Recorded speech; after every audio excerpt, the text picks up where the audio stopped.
What's good, CDL fans? Today, I want to tier list the pros as we are like halfway through the CDL season and we haven't actually done like a tier list before. Obviously, we talk about the players all the time, but I actually want to put them all on the tier list here as of April 7th, 2025 and talk about where I think these pros rank so far throughout the season. And this is going to be a mixture of obviously the eye test, me watching every single match and seeing how I think the pros are playing, and then also some of the stats as well. So if you disagree with a little bit of it, hopefully it's not the end of the world for you. Let me know what you think in the comments. But let's get it started with Abizi, and I'm going to put him in the A tier. I think Abizi he just does his job year in, year out. He always does what needs to be done for Atlanta FaZe, but obviously I think the other three, and especially Simp and Celium, have been the stars for that team. I'm also going to try my best to sort of make it like a bell curve where the S tier is obviously got not too many players in it. Then there's more in the A, more in the B, like kind of the middle tiers being the most, and then obviously D tier probably won't have as many either. Then we go to Tej. And I'm going to put Tej in the B tier, probably going to end up towards the top of B. I almost wanted to put him in A,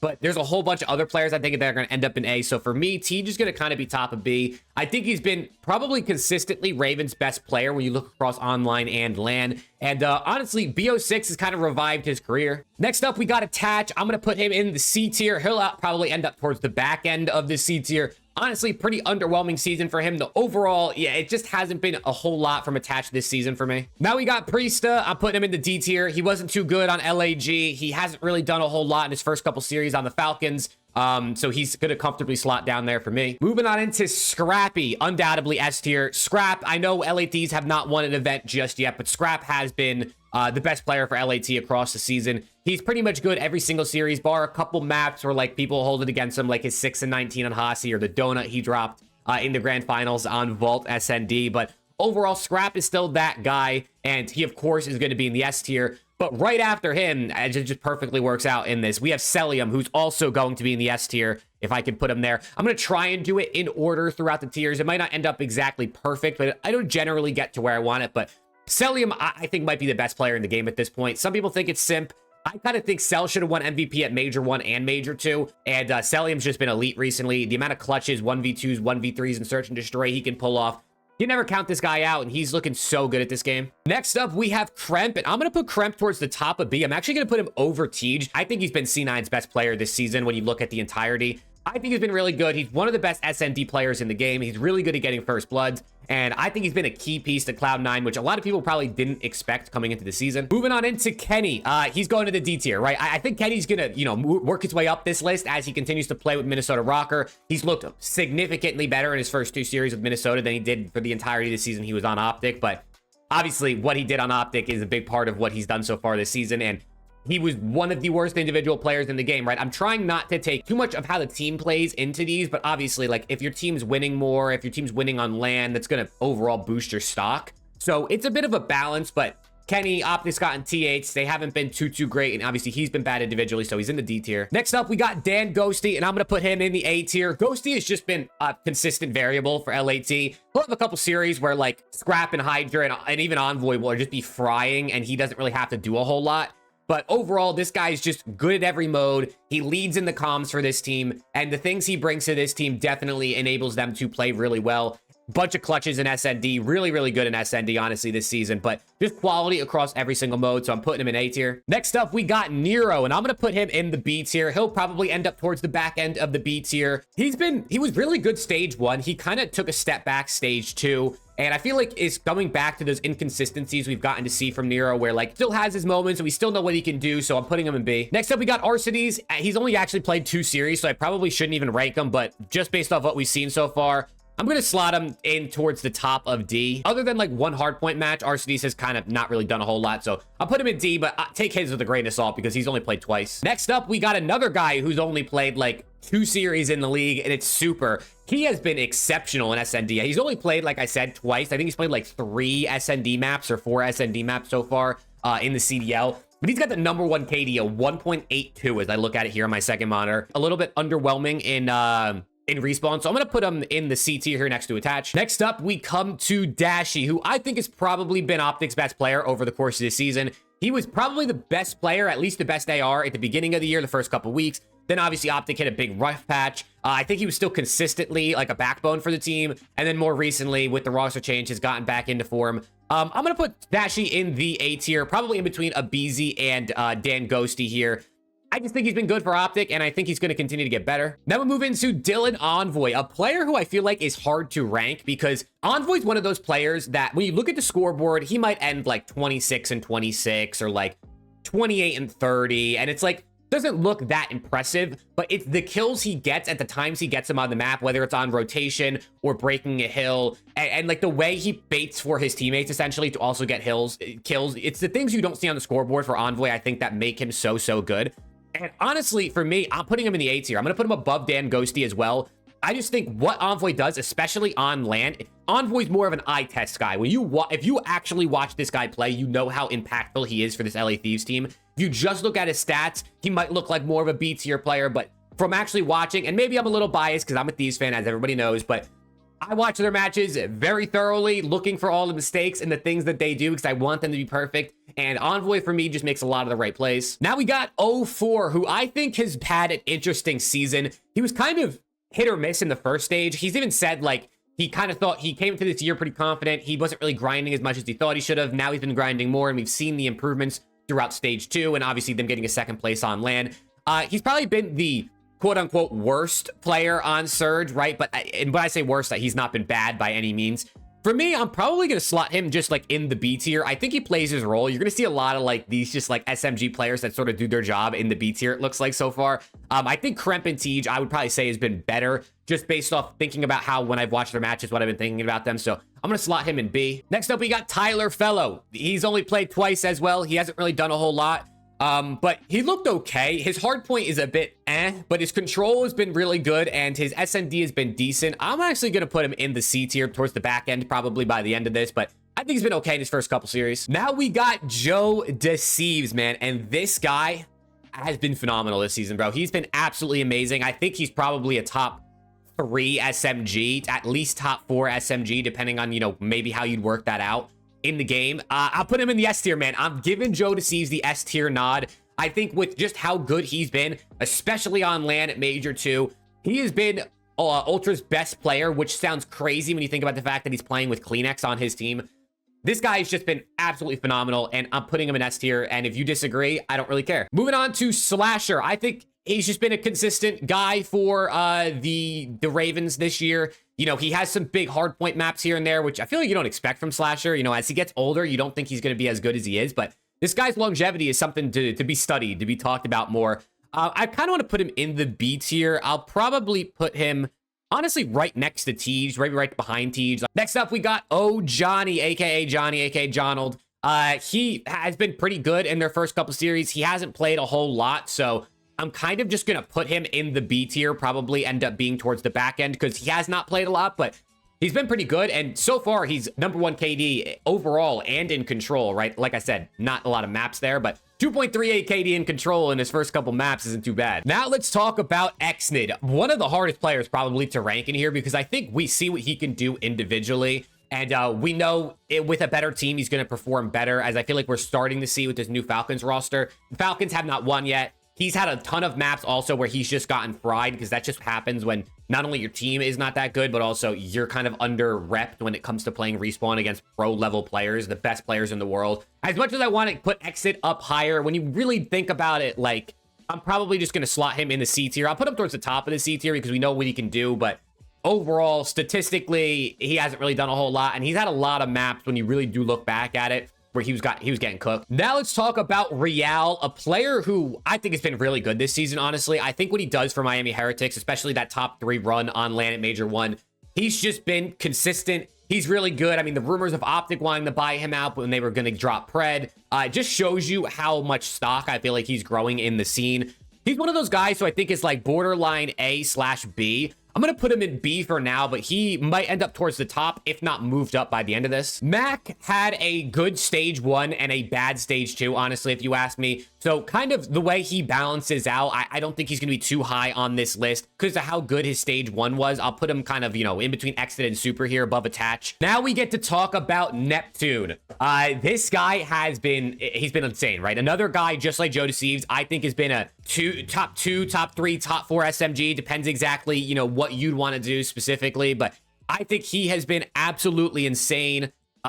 He transformed the Vancouver Surge. He instantly took them from being like a fighting for T8 team to contending, honestly, right? They just got to the grand finals in his first event with the team. So Neptune has been absolutely insane. I'm putting him in the S tier. I'm going to put him above Joe Deceives, I think. I know Joe has played more this season, so maybe you want to switch them. Like I said, if you have Joe just over Nep or just behind Nep, it's not that deep at the end of the day, especially for a tier list, but they're in the same tier. Both of these guys have just transformed their teams, and shout out to Neptune for sure. Now we get to talk about Hook, another guy who is tough to rank because when he was on Optic, he looked really good, and he got dropped, and then he didn't play like all of stage 2. Now obviously he's back and he looks good again. So he doesn't have as many reps as some of these other guys that maybe you could say, like maybe you could argue for Neptune, could hold him back a little bit. But when he plays, he looks really good. He's number 1 in hardpoint KD, number 3 in overall KD. Hook just makes Optic so much better in this game. He unlocks Shotzzy. And based on just what we've seen, I'm going to put Hook at the top of A. I think he's been Optic's best player when he's on the team, and what he does for this team clearly improves them, as we've seen with both times he's been picked up by them this season. All right, now we got Awakening, a guy who he's stepped up a little bit in some recent matches, but overall, I would say 90% of the season hasn't really impressed too much. I'm putting him at the top of D tier. Most of the season, this guy was just, you bet on his under and you were cashing for sure. I mean, speaking of betting, make sure to check out Agent Picks, link in the description. Use code MAV for up to $100 deposit match and a 3% winnings boost. It's just like Prize Picks or Underdog, but they got more lines, damage, kills, KD, first bloods, things like that. So always remember to gamble responsibly and check them out, and let me know if you have any questions in the comments. Next up, we got Geo, a guy who is continuously, I think, underrated in the CDL, not talked about for just how good he is, or not talked about enough for just how good he is. He did have a little bit of a rough patch last stage where it was online, where he didn't really do a whole lot for a couple series in a row, but he is just consistently a really, really good player. Dude, he's somewhere in like probably upper B, maybe even low A. I'm going to put him next to Real in the B tier. I feel like that's fair. And I think in terms of ARs, like if you look at this list, we've done a lot of SMGs for sure, but in terms of ARs, I think he's for sure been upper echelon. Now we got medals. Not really a whole lot to say about him. I don't think he's been all that good, right? They did get a top 3 so for Miami, so there is credit to him for that, of course, but overall, I don't think Medals has done a whole lot for me this season, and I'm going to slot him in the top of D tier. I'll put him above these guys, but now we get to talk about Hydra, a guy who is interesting to rank because stage 1, he was still good in Respawn. He was just really bad in SND. And then stage 2 was much, much better, obviously. I mean, arguably the best sub in the game in stage 2, but the stage 1 definitely docks him some points. I'm putting him in the S tier. I'm definitely putting him in the S tier, but because of how I would say on Hydra standards, obviously, how mid his stage 1 is to his standards, I'm actually going to give Neptune and Joe Deceive the nod over him in the S tier. If you mix and match them, right, I think those 3 are the 2, 3, and 4 in some order in terms of sub this year. I think we all know who number 1 is, and we're going to get to him at some point here, but any order you want to put them in, I think is totally fine. Now we get to Vivid, who was almost dropped, right? It happens to Vivid every year, unfortunately. I don't actually think he's been bad enough to be dropped. I mean, if you think there's an upgrade, that's totally fair. I think what he does, especially on LAN, I think he's actually pretty decent. He's probably the quote-unquote worst player. Like I said for 04 earlier, it's not really like he's bad. He's just not as, good or maybe as highlight really as his other players on his team. I'm going to slot Vivid at the top of C tier, though. I think he plays his role, honestly, pretty well for this Ravens team. And despite not, frying, I think he's also, relatively consistent at, sort of just doing the same thing every series. I might be a little higher on Estral than some people. I think generally we all agree he's kind of underrated. He's really, really good. I actually think this guy is going to end up being on a top team at some point in the next couple seasons. And by top team, I mean one of the T4 orgs. As older subs continue to or start to retire, I think this guy's going to work his way up onto some of these teams, or just at least continue to be on these dark horse rosters. I think he's been Rocker's best player over the course of the season. Statistically, it might look like Geo has been better, but when you watch the game, every single every series, every mode, Estral makes the right plays. His arrow looks great on the minimap. I really like what I've seen from Estral this year, and I'm putting him in the A tier. I think this guy has a ton of potential, and seriously thinking about eye test when I watch the Minnesota Rocker play, he impresses me every single series. Next up, we got Nasty, a guy who stage 1 was just kind of, whatever, as was most of the Surge. You bring in Neptune, this guy goes from, probably C tier to potentially A tier. So I think he's going to probably balance himself out here in the B tier. Statistically, nothing too crazy. He definitely has not been as good as he was when they initially brought Neptune in. So for me, I'm going to slot him just ahead of Slasher, in between Slasher and Tej in the B tier. Then we got Sib. Like I said earlier, I think he was bad stage 1, good stage 2. Overall, his numbers don't look all that impressive. I think he's just had a solid season so far. And I am going to put him, I'm actually going to put him in between Nasty and Slasher. I think he's definitely turned it up, but he still has some hit or miss series. And like I said earlier, I think Kremp's been the best player on C9. Now we got Kleenex, a guy who stage 1 was phenomenal. Stage 2 sort of took a step back, especially as Jodeci's took a step up and started to fry even more. When you watch Ultra play, it's still obvious just how good Kleenex is and just how much of an impact he can have on the map. I think this is one of those guys that's like almost always going to be in the A tier. And I'm going to put him, you know, you could kind of argue wherever here. If you want to put him above Ghosty or, I don't know, anywhere in this direction, I don't think it's all that important. I'll put him just above Estriel because I think Ultra as a whole obviously has been a little bit better. But Kleenex, if you want to put him under Estriel, above Estriel, it's not that deep. Next up, we got Shotzi. He's tough to rank, man. He's tough to rank because at the beginning of the same thing I said for Dashy, beginning of the year, arguably the best player, best sub in the game. Then he takes a massive fall off, has some inconsistencies after they bring Pred back. Kenny's underperforming. He's underperforming. Dashy's kind of looking like their best player. Then they bring Hook back in more recently. He's starting to look a bit better. I think Shotzi, you know, at the end of the day, when you watch the plays he makes that don't show up on the scoreboard, when you actually watch the matches, this guy's always going to be in and around the A/S tier. And I'm going to slot him. I'm going to put him right next to Dashy. I'm going to put him just behind him, but I'm going to put him right next to Dashy because I still think he's an A tier player. When you watch Optic play, of course, he's going to have series where he gets fried. That's just what happens in a role like his, like a BZ, like Kleenex, when you're kind of being more aggressive. You're trying to like maybe take a route to flip the spawn. Sometimes you're going to get fried, but you know, you live and die by these types of players. And when Shotzi's on point, Optic look great. Now we get to Cammy. Cammy's kind of just been whatever most of the season. I think he's been better than Awakening consistently across the year. I think in the comms, him and Purge definitely help lead this team and kind of plays a big role in that. I'm going to put him in the C tier. I'm just going to drop him like, I'll put him above Fellow just because he played more this year, but I'm going to put him towards the back end to C. Next up, we got Draza. Draza is another one of those guys where like he has insane moments. I think he's consistent for the most part across the board for FaZe. He'll have a couple maps like yesterday. So at the time I'm recording this, yesterday, FaZe played Ravens. Map 1, he literally dropped a 0.5. He went double negative. He ended the series as the series MVP from like CDL Intel and Breaking Point with like a 1.2 highest KD in the lobby. So sometimes Draza is going to have maps where he's not all that good, but I think he's just consistently good for this FaZe roster, and I'm actually going to put him just above a BZ in the A tier. And speaking of FaZe and Draza's teammate, we got Simp. This guy's the best sub in the game, right? He is the best SMG in the game.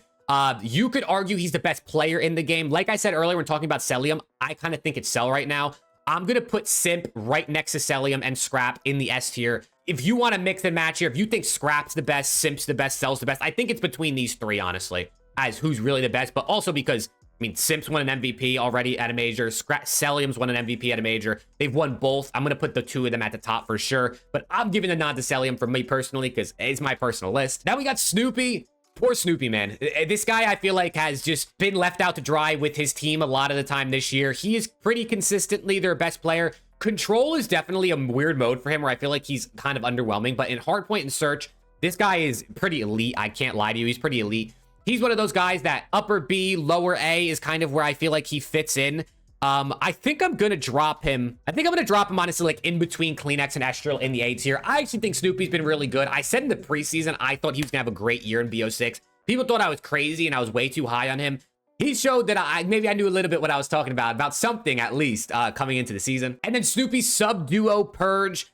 He enables Snoopy really well, and his comms and his leadership, I think, are very important for Boston. Despite Awakening being in the D tier and Cammy being in the C tier, Boston's still able to beat some top teams, make some runs, and kind of cause some upsets. I don't think he's been all that great, though, overall. I'll put him in the middle of the C tier here next to Mac. I just think, you know, individually he's kind of whatever, but the way he enables Snoopy is definitely massive. Then we talk about Insight, a guy who doesn't really get a whole lot of love, I feel like, in recent years. Everyone calls him Iron Boots. I mean, I call him Iron Boots too. He definitely plays a bit of a slower AR role, but what he does for the Ultra, year in, year out has proven to be very valuable. And even individually, I think he's been a bit better in more recent series. I don't think he's been anything too crazy, right? I would say he's been the same thing I said for 04, or I said for like Vivid earlier, the quote unquote worst player for the Ultra. But someone's got to be the worst, right? You could look at FaZe. Someone's got to be the worst. And as you can see, I have a BZ who's top of A tier as their worst player. So for me, I'm going to slot Insight in the B tier. I think I'm going to I'll put him above Johnny just because he's obviously played all year, but I think that's a fair spot for him. Then we get to Rencor. I think Rencor has been great this season. I think between him and Real, Miami have something really good to build around if they can retain these players going forward. Rencor should probably still be under contract for next season. Real, though, who really knows what's going to happen with him? I think Real's been better across the season, especially playing a sub role. I know the Jackal's been a little bit broken a lot of the season, but I think especially playing an aggressive sub role, Real being better is pretty impressive. I'm going to put Rencor right behind Geo. I think they're kind of maybe interchangeable, but I'm going to put him in the B tier right behind Geo. Now we get to Pred. Weird season for Pred, right? A really, really weird season for Pred. He has some series where he looks great. He has some series where he looks completely lost on a map. His SND is some of the worst in the league based on what we've seen in the... I don't know, how many matches has he played at this point? Like 12 maybe in the league? He's a hard guy to rank. I can't lie. He's a tough guy to rank. We know what Pred is capable of, and I hope he can start to show like that superstar Pred again here and lead this Falcons team to at least a win, right? They finally got a hard point, 2 of them actually, but at least a win in a series. Honestly, I'm putting him in the B tier. I'm putting him like next to Nero in 04. Some Optic fans maybe, I don't know how Optic fans feel about Pred anymore. I'm sure a lot of you guys still like him. Some Optic fans might be a little bit upset by that, but when you watch what he does on the map, I feel like he leaves Shotzzy out to dry, or at least he was when he was on the team a lot in this game. I think the dynamic worked way better for them in MW3, but now they got Hook, so who really cares? Now we got Gwyn, right? I mean, everyone's been calling him Gwynternet. He obviously is not as good on LAN as he is online, but online is 70%, 75% of the season, so it does matter a lot, in my opinion. And I think Gwyn's been good, man. I think Gwyn's been good. I think he's an A-tier player. Where exactly you want to put him in here is totally up to you. If you really want to dock him points for LAN, that's totally fine. I'm going to slot him like... I'm going to put him above Ghosty and next to Envoy. I think Envoy's LAN performances is going to give me the slight edge for him. But now we got Skies. I mean, on LAG, which was most of the season for him, he was pretty crap, right? He wasn't that good. On Optic, he's been a little bit better, but even individually, his numbers and anything and things like that don't really look all that crazy. I'm going to just drop Skies like close to middle of C tier. I'm going to put him next to Attach. I feel like him, Attach, Cammy have all kind of been in a similar situation as ARs, where like what they bring to a team leadership-wise, things like that is good, but individually just... haven't done a whole ton. For Beans, he has been pretty consistent, I think, for the Ultra. I think he's been a solid player for them. He has a lot of maps where like he'll pop off for the squad and you'll pick up the slaying, especially where Insight might be lacking in certain times. I think he's been solid. I'm going to put him, honestly, next to a bunch of the other ARs who play the same role. Slaying AR guys like Nasty and Sib. Kind of, I feel like this is sort of working out pretty well in the tier list. We're down to our final few players. We got Abuza up next. He's consistent. He does his job. He has big moments here and there. He's good on LAN. Where exactly to put him? I'm going to put him, I don't know. I'm going to put him with the other ARs right in the middle of the B tier. I just think he has been a consistent player for the Surge. A reason they make runs at majors, or at least at major 2, and I'm going to slot him there. We get to round it out here with our final 2 players, both of them being LAG players. Kismet, to start it, he's been LAG's best player without a doubt. He's another one of those guys, like kind of like we talked about with Exit earlier, where it's hard to rank him high because it's just like when your team is that bad and you're not getting any help, there's only so much you can do. So for Kiz, he's kind of going to fall victim slightly to how shit his teammates are, even though I said this is more individually focused. It's just like there's nothing he can do when he's trying to like 1v4 and at times throughout this season. So for Kiz, I'm going to drop Kiz right next to Tej in the middle of the B tier. And then lastly, we got Lunars. He, as much as I'm a big Omit guy, right? Shout out to Omit. I'm part of Omit Brooklyn as a content creator. He has not done a whole lot. Same thing I said for Kiz, though. I mean, this team has just not been good. They've had roster changes left and right. It's hard to play consistently when all this turmoil is going on within your team. But he hasn't really done a whole lot. He's good at search and destroy. He's been pretty good at SND this season. Overall, for me, I think Lunars is probably going to slot in towards this back end of the C tier. But this is going to be a tier list, man. If you want to argue like the actual, in between the tiers, right? Like if you want to argue that like a BZ should be one spot higher or Geo should be one spot higher. Like, that's not all that deep in my opinion. If you think I have a player in like A tier who should be S, or I have a player in C who should be B, like, let me know those things in the comments, what you would generally change, the big things. But I think this tier list is pretty fair and pretty accurate across the board from what I've at least seen and what I, look at when I'm watching the games and looking at the stats for the CDL so far this season. So, like I said, let me know what you think. Sub to the channel for more CDL content, and hopefully I'll see y'all in the next one.